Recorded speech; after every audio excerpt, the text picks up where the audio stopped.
Welcome back, viewers. Lance Mechanics here. In today's video, it's a back to basics video, but it's also a tips video. I want to show you something I learned years ago, how to troubleshoot a wheel bearing, not using sound, but feeling. Depending how you look at your hand, it could be Lil, Jill, or the stranger, and every shop I've gone into, not a lot of techs know how to do this. So by the end of the video, I'll show you how to troubleshoot a wheel bearing just using feeling. So if you're new to the channel, I'm Lance Mechanics, former automotive technician, former teacher. Now I'm a heavy duty equipment mechanic. I love to teach people what I know. I was an absolute beast as a flat rate mechanic, and I learned tricks over the years to speed up my troubleshooting.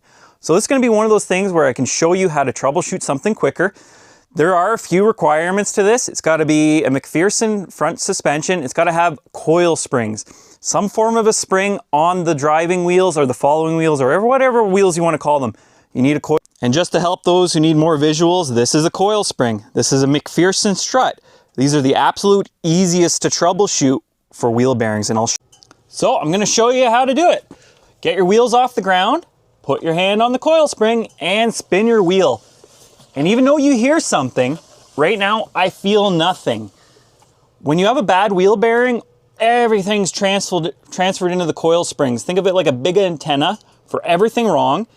And a lot of mechanics will use stethoscopes. They are awesome, but it doesn't matter if you have a good bearing or a bad bearing, the stethoscope is gonna produce noise. And there's a few caveats to that. So consider this a pet peeve or just something I like to point out to other technicians is if your suspension is hanging, like mine is hanging right now, and you're trying to troubleshoot a wheel bearing with a stethoscope, you're getting some driveline angles that the vehicle's not used to. So you could be getting transfer through the transmission, the CV joints, and everything. You're getting everything. I mean, you're getting everything with this, but this mostly transfers the wheel bearing noises.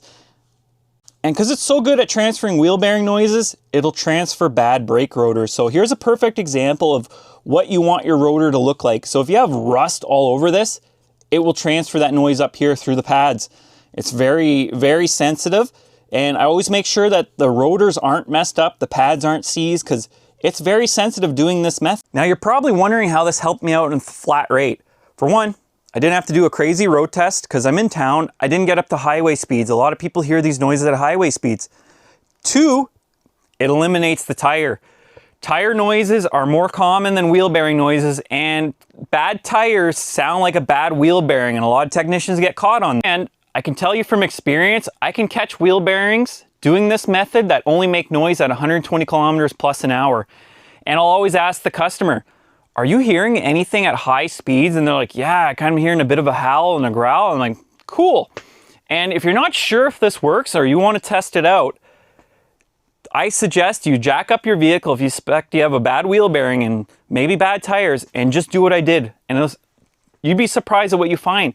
If you're not sure, compare it to the other side. And just hold off here. You could have two bad wheel bearings. That does happen.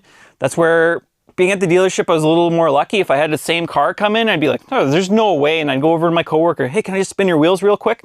I'd feel the difference. I'd be like, yeah, okay, wow, I have two bad wheel bearings.